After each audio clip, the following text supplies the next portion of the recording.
Monsieur le Président de la République, Mesdames et Messieurs les ministres et secrétaires d'État,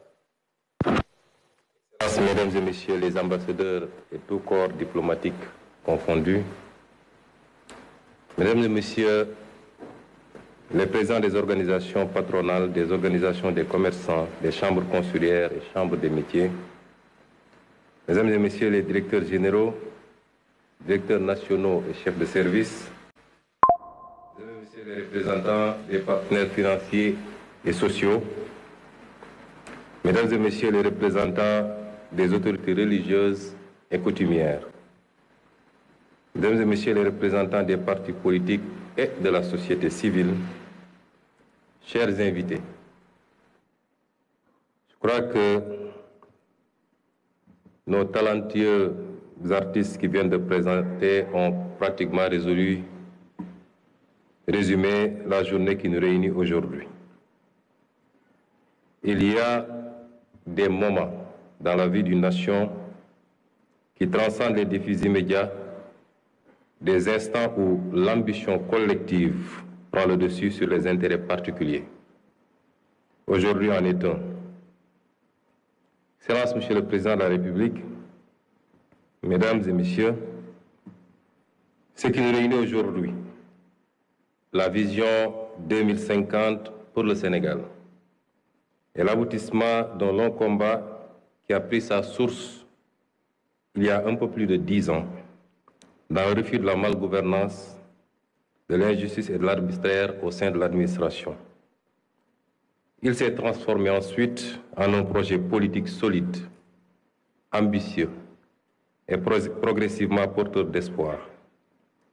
Les Sénégalais l'ont plébiscité le 24 mars 2024 par le choix net porté sur le président Bassirou Diomaye Diakhar Faye à la magistrature suprême.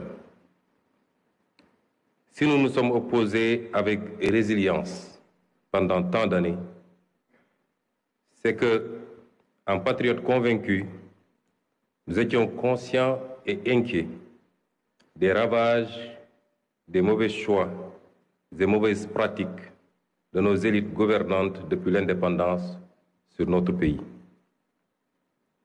Au moment du bilan, le constat est celui d'une économie marquée par des décennies de dépendance et de mauvaise gouvernance, où les opportunités pour la jeunesse, les femmes et les entreprises locales ont souvent été sacrifiées au profit d'intérêts personnels. Excellence, Monsieur le Président de la République,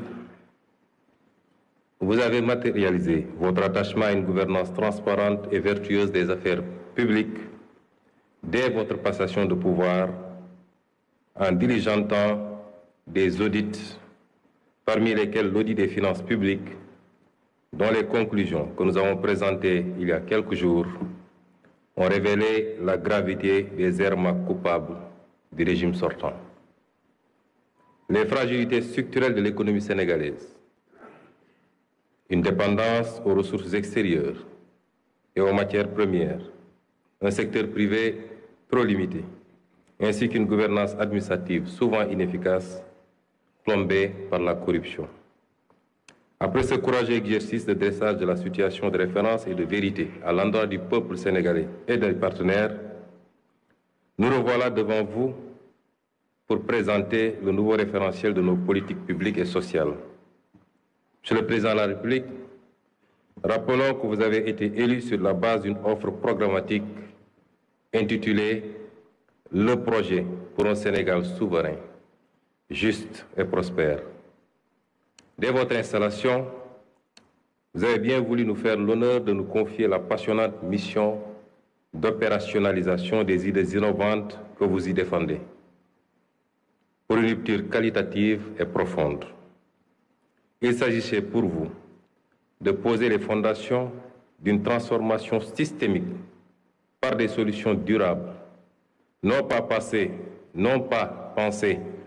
dans le mode fast-track, mais qui repose sur une vision à long terme, qui transcende les clivages politiques pour refonder le Sénégal sur des bases solides et durables.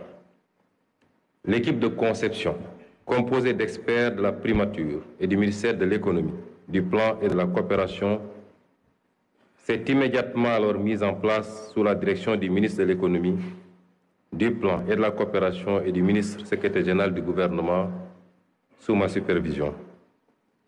À cette équipe est venue s'ajouter l'expertise du cabinet Performance, qui, dans un élan patriotique, est venu offrir sa contribution à cette phase d'élaboration du référentiel. Ce groupe de travail s'est donné corps et âme sans répit durant ces 4 derniers mois à organiser des retraites, des veilles et même pour aboutir aux résultats qui nous réunissent aujourd'hui. Les choix d'élaboration de ce document reflètent les options fortes de son Excellence, Monsieur le Président de la République, de faire confiance à l'expertise locale, d'une part, et d'impliquer davantage le secteur privé national dans toute définition et exécution des politiques et programmes publics. Le diagnostic stratégique qui a découlé de ce travail pour notre pays pourrait se résumer en 4 grands mots. Notre modèle ne crée pas de valeur, une croissance d'à peine 0,4% en moyenne du PIB, une gouvernance qui ne favorise pas l'éclosion, 10 entreprises pour 10 000 habitants au Sénégal contre 500 pour 10 000 au Maroc et 709 pour 10 000 à Singapour, une population active mais peu productive, 80% sont des ouvriers, commerçants ou artisans, le privé génère 2 fois moins d'emplois que le public. Un modèle social inéquitable. 4 Sénégalais sur 10 sont pauvres. Et à l'indice de développement humain, nous sommes classés 169e sur 192. Voilà sommairement dressé les mots dont souffre notre pays. Ce cercle vicieux de dépendance et de sous-développement nous a maintenus à la lisière des trajectoires vertueuses qu'il nous incombait d'emprunter ces dernières décennies. Nos experts y reviendront plus largement lors de leur présentation. Nous savons, hélas, que nous ne pouvons plus revenir en arrière, mais nous pouvons prendre un nouveau départ. Commencer à partir de maintenant et emprunter une toute nouvelle trajectoire librement choisie, partagée et assumée. C'est la haute et noble ambition fixée par Son Excellence le Président Bassirou Diomaye Diakhar Faye. Pour y parvenir, nous ne ferons plus comme avant, courir d'une réforme à une autre, d'un projet à un autre, touchant à tout, laissant bien souvent par-ci, par-là un goût d'inachevé, et toujours dans la précipitation électoraliste et le diktat du prochain mandat. Nous avons pris le pari d'adopter un nouveau modèle de développement sur le long terme, reposant d'une part sur un État stratège qui favorisera grandement le développement de filières compétitives, de pôles territoires viables, avec des villes épicentres et un secteur privé national fort. Comment y parvenir? Notre approche repose sur une transformation systémique, incluant bien entendu une plus grande responsabilisation de nos concitoyens d'ici et de la diaspora. À l'instar des économies qui ont décollé, nous développerons quelques solides moteurs de croissance sur lesquels nous appuierons pour créer une économie compétitive, gage d'un Sénégal souverain, juste et prospère. Nous l'illustrons en vous présentant l'arbre qui symbolise et synthétise notre vision 2050. Voici le baobab, emblème national.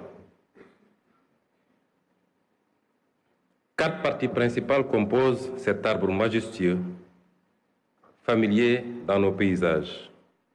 Des racines, un tronc, des branches et des fruits. Voilà, mesdames et messieurs, les 4 axes stratégiques de l'agenda national de transformation du Sénégal. Notre baobab repose sur de solides racines qui représentent la bonne gouvernance et l'engagement africain.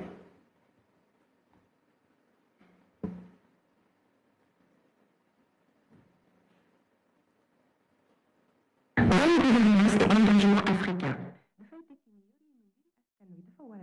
lépp leer ci askan wi maanaam jub jubbal ak jubbanti loolu mooy indi jàmm ak dal ci noonu itam lañuy gën a dooleel lëkkaloo gi am ci suñ diggante ak yeneeni réewu Afrique yi ñu mën a àndandoo liggéey ngir mën a yegg ci mébét yi ñu bokk. Et le solide tronc du baobab représente un aménagement optimal et un développement durable. Aménagement et développement durable mooy fexe ñu mën a séddale tabax yi ak service yi ci diwaan yépp su ko defee gox bu nekk mën a yokk ci anam wu dëppoo ak liñ bëbët dafay ànd ak tabax dëkk yu méngoo ak sunuy bëgg-bëggu ëllëg ci jamono jooju faawu ñu aar xeewali jaww ji ngir ñu bañ a jeex boole ci defar dëkk yu mën a dëppoo ak bëgg-bëggu tey te bañ a sànk ëllëg. Mesdames et messieurs, les branches fournies représenteront notre capital humain de qualité et la garantie de l'équité sociale. Capital humain de qualité et équité sociale. maanaam gën a sukkali njàng ak tàggat ngir jox askan wi xam-xam bu am njariñ ba noppi ñu gën a yemale askan wi ku nekk mën a am paj ak kaaraange bu ko weesoo ñu fexe ba kenn bañ a des ginnaaw ci yokkuteg réew mi. Et les fruits enfin qui représentent notre option de bâtir une économie compétitive. Économie compétitive.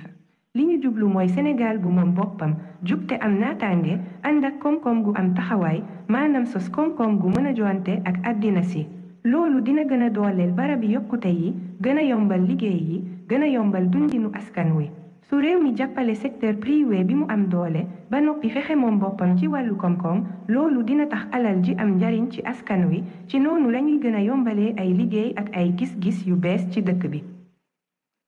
Chacun de ces axes qui vous sera détaillé tout à l'heure constitue un pilier sur lequel on pourra s'appuyer pour arriver à un Sénégal souverain, juste et prospère. La nouvelle stratégie de développement pour les 25 prochaines années, grâce au scénario de rupture que nous proposons, devrait donc conduire à terme à récolter les fruits de notre baobab. Un Sénégal souverain, juste et prospère, c'est une nouvelle trajectoire de développement. C'est des moteurs de croissance en pleine expansion. C'est enfin une nouvelle carte économique et de nouveaux corridors.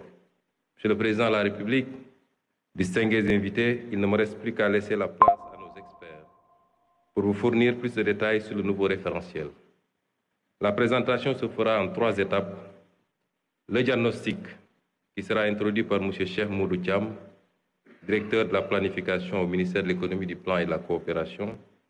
La vision 2050 par M. Victor Ndiaye du cabinet Performance, la déclinaison quinquennale et le cadre de mise en œuvre par M. Souleymane Diallo, directeur général de la planification et des politiques économiques au ministère de l'économie, du plan et de la coopération. Suivra ensuite le panel qui permettra à quelques discutants de donner leur première impression et à une représentation du gouvernement de répondre éventuellement à leurs sollicitations. On souhaiterait aussi que le panel se passe en langue nationale ou alors que ça passe d'une langue à une autre pour qu'il soit le plus inclusif possible et que pour que le maximum de Sénégalais puissent comprendre les enjeux de cette journée. Je vous remercie de votre aimable attention.